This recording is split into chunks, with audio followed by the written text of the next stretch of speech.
Alors bonjour à tous. Donc aujourd'hui, on va faire la fin des lipides ensemble. Donc on va faire la dernière partie, celle qui concerne le transfert des lipides dans l'organisme, celle qui va parler et qui va nous expliquer comment les lipides sont ingérés par le corps humain et comment ceux-ci vont transiter à travers les organes, à travers le sang, vont passer par le foie, etc. Et le but, c'est de comprendre comment tout ça s'agence, d'accord? Parce que ça fait très souvent l'objet de questions au concours et il faut être clair dessus. Alors, les lipides et les triglycérides doivent être distribués. Ils sont nécessaires pour le bon développement des cellules. Les triglycérides par l'intermédiaire d'acides gras, parce que le triglycéride, c'est un glycérol avec trois acides gras, dont le tri, vont couvrir les besoins énergétiques. Le cholestérol, lui, sera utilisé pour les structures. Donc là, on nous différencie bien que les acides gras, d'un côté, vont permettre de fournir de l'énergie pour les cellules, tandis que le cholestérol a bien un rôle de structure. Donc, comment les transporter? Création de structures moléculaires particulières qui font intervenir des protéines et des lipides. Ces ensembles structurels portent le nom de lipoprotéines.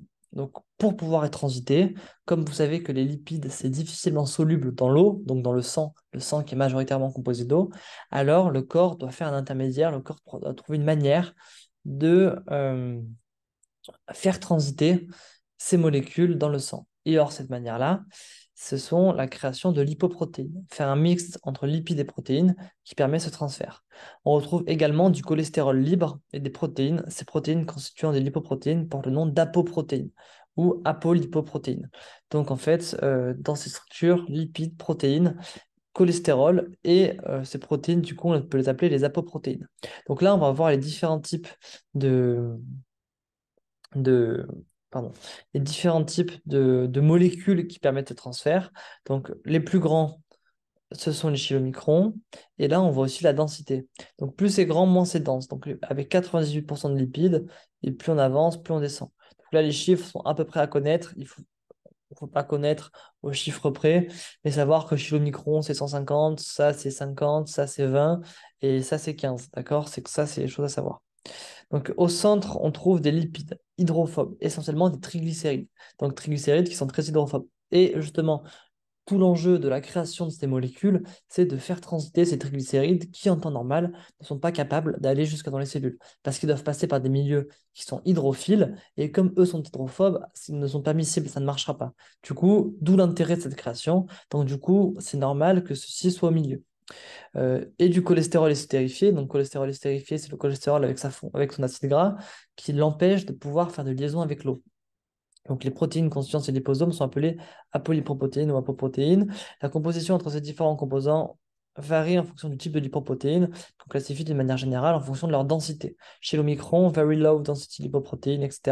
Donc voilà, on nous dit qu'en fonction, ce qu'on retrouve ici, en fonction du type de molécule, VLDL, LDL, HDL, etc., on va avoir une composition différente. Donc là, beaucoup de lipides, moins de protéines, alors que là, on aura beaucoup plus de protéines, parce que ce qu'il n'y a pas de lipides, c'est des protéines. Et là, on voit que les tailles sont de plus en plus petites, parce que de plus en plus denses, parce qu'on imagine que les protéines vont être plus compactes, là où les lipides sont plus expansifs. Plus la particule est dense, plus elle est petite. Les HDL sont des lipoprotéines les plus petites et les plus denses, 25 fois plus petites que les chylomicrons. Donc, bon, ça, on le retrouve quand on prend 8 et quand on prend 200. Mais donc, du coup, ça, c'est un peu de la merde d'avoir écrit ça. Parce qu'en fait, il faut prendre la partie haute et la partie basse ici pour faire 8 fois 20, 200. Mais bon, c'est pas le sujet ici. 8 fois 25, pardon. Elles sont plus grandes, elles contiennent des lipides hydrophobiques, elles contiennent environ 50% de lipides. Voilà, c'est exactement le tableau qui est répété là. Pas très important. Donc, digestion, absorption intestinale. La majorité du cholestérol est synthétisée par l'organisme, notamment le foie. Une petite partie, cependant, provient de l'alimentation. C'est le cas de la majorité des triglycérides. Donc, cholestérol synthétisé par le foie, triglycérides provient de l'alimentation, provient de ce qu'on mange. Ces lipides alimentaires doivent être digérés dans l'intestin, puis absorbés dans les cellules intestinales. Donc, vous savez à quoi ça ressemble le tube digestif, estomac, duodénum, et une fois dans l'intestin, absorption des nutriments, notamment des acides gras. Et du coup, c'est à ce moment-là que les acides gras vont être dégradés par les sucs et par tout ce qui va être dans l'intestin pour pouvoir isoler les acides gras pour pouvoir isoler les glycérols et qu'ensuite ils vont transiter dans les cellules intestinales avant de repartir dans le foie. Donc là, c'est ce qu'on va expliquer ici. Le cholestérol estérifié peut être hydrolysé à son tour sur la liaison ester par la lipase pancréatique et va donner du cholestérol libre plus un acide gras. Donc du coup, dans l'estomac, il va y avoir la lipase pancréatique qui est sécrétée par le pancréas, comme c'est marqué, qui va venir, donc le pancréas va se jeter dans l'intestin, et donc du coup, le cholestérol estérifié qu'on va manger va être coupé en deux, d'un côté triglycérides, acides gras, de l'autre côté cholestérol libre, et ainsi ça va pouvoir être absorbé par la muqueuse intestinale. Mais le cholestérol estérifié ne marchera pas. Donc ces transporteurs qui permettent le passage du cholestérol libre et des acides gras s'appellent le NPC1L1. Donc le Niemann-Pick C1 Like 1 n'est pas à prendre, mais par contre, il faut savoir NPC1L1. Il ne faut pas apprendre l'acronyme, il ne faut pas apprendre la définition de l'acronyme, mais il faut connaître cette chose-là.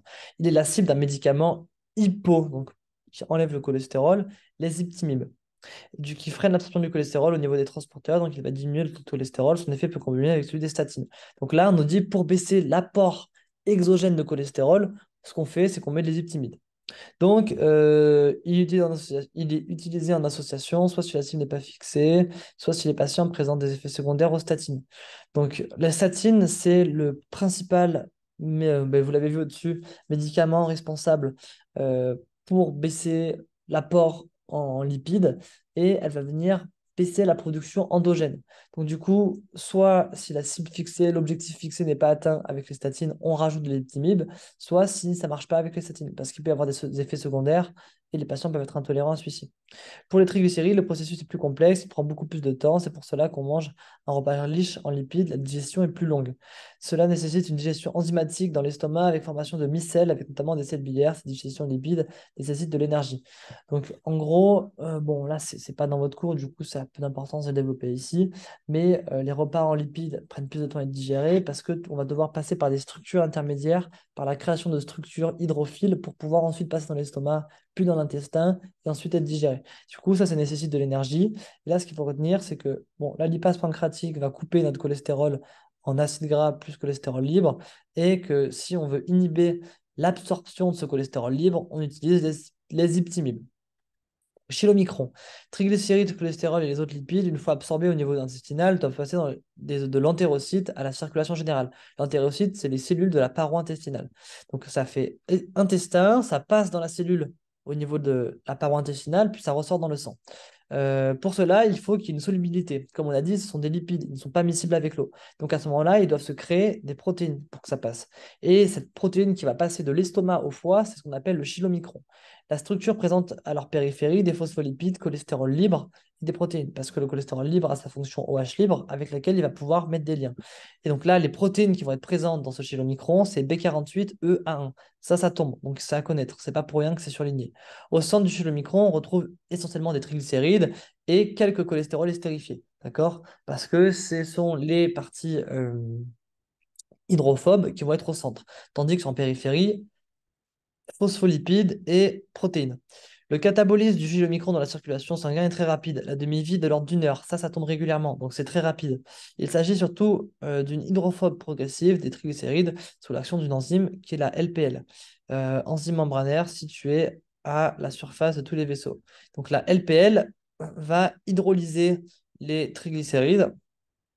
On libère du matériel énergétique sur le schéma acide gras libre qui va être fourni au tissu utilisateur en période postprandiale. Donc du coup, la LPL, lipoprotéine lipase extrahépatique, c'est l'enzyme qui va être intégrée directement dans les chylomicrons et qui va permettre de diviser les triglycérides en glycérol plus acide gras pour que l'acide gras soit ensuite retransmis et donné au tissu en périphérie en période postprandiale, ainsi qu'aux muscles et au tissu adipeux. Pour que la LPL puisse agir, il faut que le chylomicron se fixe à cette enzyme, ceci est réalisé grâce à la présence de la protéine C2. Elle n'est pas présente au départ sur l'intestin, mais se fixe à la surface des chylomicrons dans la circulation sanguine suite à un échange. Donc, les HDL qu'on va voir plus tard, ce sont un autre type de molécules qui, en croisant les chylomicrons dans l'intestin, vont leur redonner des C2. Ça va marcher parce qu'il va y avoir des récepteurs où ils vont se reconnaître et il va y avoir un échange, ils vont se fournir du matériel génétique. Et donc, du coup, la HDL va lui filer les apoprotéines C2 qui vont permettre à la LPL de agir. L'ApoC2 va donc permettre à l'action de la LPL et donc les catabolismes des chylomicrons. Donc, le catabolisme, c'est la destruction la transformation des triglycérides en acides gras plus glycérol. Suite à cette hydrolyse progressive des triglycérides, les chylomicrons vont diminuer rapidement leur taille pour devenir des résidus de chylomicrons. Ces résidus seront captés par des récepteurs hépatiques qui vont reconnaître l'ApoE. Donc, l'ApoE qui est présent dans nos chylomicrons, elle va servir à rejoindre le foie. Elle va servir à être reconnue par le foie. Donc, ils seront ensuite rapidement endocytés dans les cellules hépatiques et ils seront métabolisés. Par exemple, TG resteront hydrolysés en acide gras et glycérol sous l'action de notre lipase, la lipase hépatique. Euh, voilà, c'est ce qui reste, va être à nouveau transformé pour avoir d'un seul côté acide gras et glycérol. Que fait le foie avec? Soit il produit de l'énergie pour les autres tissus, soit il stocke. Donc, si on stocke, on reforme des triglycérides, soit on envoie de l'énergie et là, on va envoyer des VLDL. Ça va être la suite.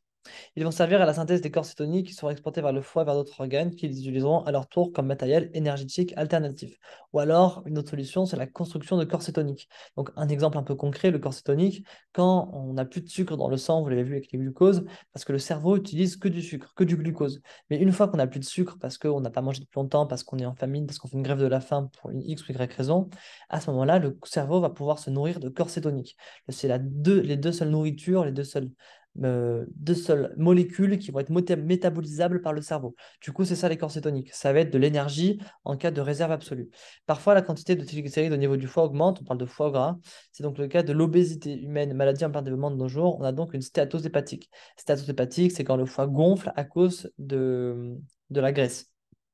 Donc, les VLDL. Donc, les chylomicrons en postprandial, ils vont arriver, ils vont mettre les triglycérides au milieu, donner des acides gras et du glycérol aux, euh, aux cellules qui vont croiser donc, et des tissus qui vont croiser avant d'arriver au niveau du foie. Puis, au niveau du foie, à ce moment-là, ils vont être intégrés au niveau du foie pour que ce qui est en plus soit redistribué différemment. Donc, cette redistribution, elle se fait sous forme de VLDL, donc en dehors de la période postprandiale. C'est le foie qui va synthétiser des lipoprotéines continues, VLDL, libérées dans la circulation générale avec un rôle double. Premièrement, fournir les acides gras au tissu en dehors des périodes postprandiales, parce qu'en période postprandiale, après le déjeuner, ça va être les chylomicrons qui vont le faire, et l'hépatocyte qui produit le plus de cholestérol inclus dans le VLDL pour fournir du cholestérol aux cellules. Donc à la fois de l'énergie, comme on l'a vu au tout début avec les acides gras, et à la fois le rôle du cholestérol, parce que les chylomicrons donnent très peu de cholestérol. Les chylomicrons, c'est surtout énergique.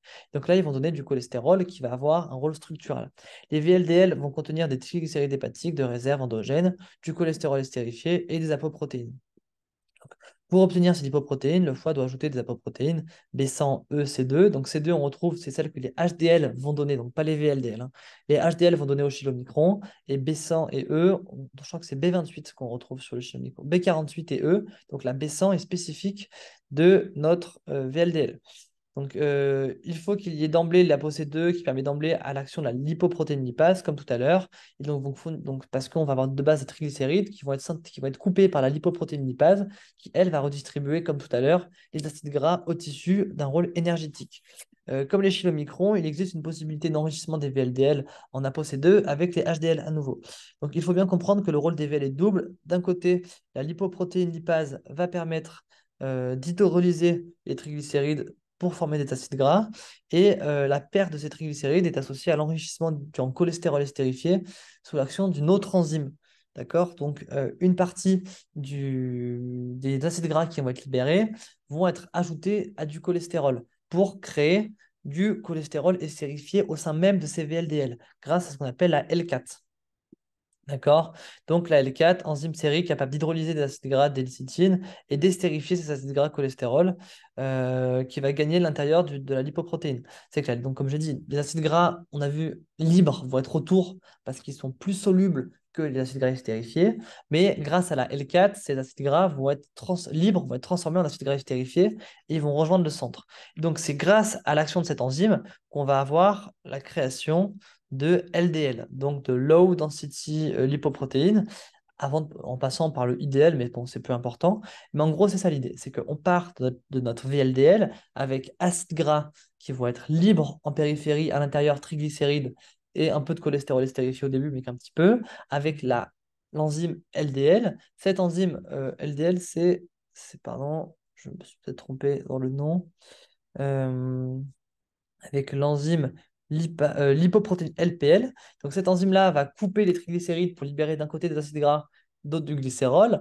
L'acide gras et les glycérols vont être en partie libérés pour les tissus autour, et une partie des acides gras vont être utilisés par la L4 pour les lier aux acides gras libres qui étaient autour de notre molécule, pour les mettre au centre. Et à ce moment-là, comme on va prendre l'extérieur pour le mettre au centre, on va perdre une partie, la molécule va se rapetissir, la molécule va gagner en densité, et c'est là on passe de VLDL au LDL. D'accord? Donc VLDL au départ du foie et les LDL sont surtout ceux que l'on retrouve dans le sang.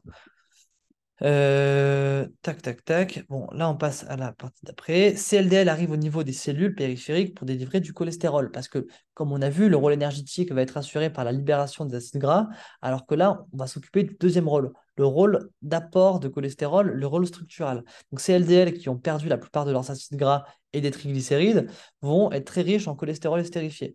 Donc, à ce moment-là, euh, elles vont arriver au niveau des cellules périphériques et grâce à un récepteur, ils vont reconnaître la cellule et il va pouvoir y avoir un échange. Bon, là, je crois que ça fait un peu longtemps. Ça va faire 15 minutes que j'ai démarré. Si vous voulez la suite de ce cours, envoyez-moi un message en privé et je la ferai parce que la prochaine vidéo que je vais faire, ça va être de l'enzymo. Mais si jamais vous voulez la suite pour le LDL, HDL, n'hésitez pas à m'envoyer un message et je ferai la vidéo d'après. Voilà, bon courage.